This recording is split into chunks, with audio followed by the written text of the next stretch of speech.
Kaveri delta மாவட்டங்களில் ஏற்பட்டுள்ள urea தட்டுப்பாட்டை கண்டித்து விவசாயிகள் மறியலில் ஈடுபட்டனர்.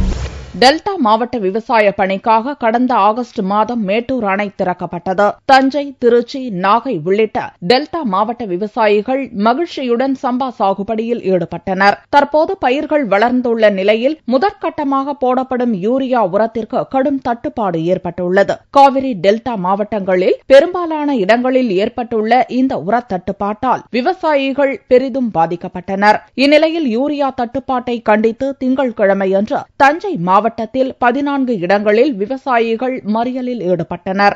ஒரு ஏக்கருக்கு 22 கிலோ தான் யூரியா கொடுக்குறாங்க. அது போட்டு பிரயோஜனம் கிடையாது எங்களுக்கு.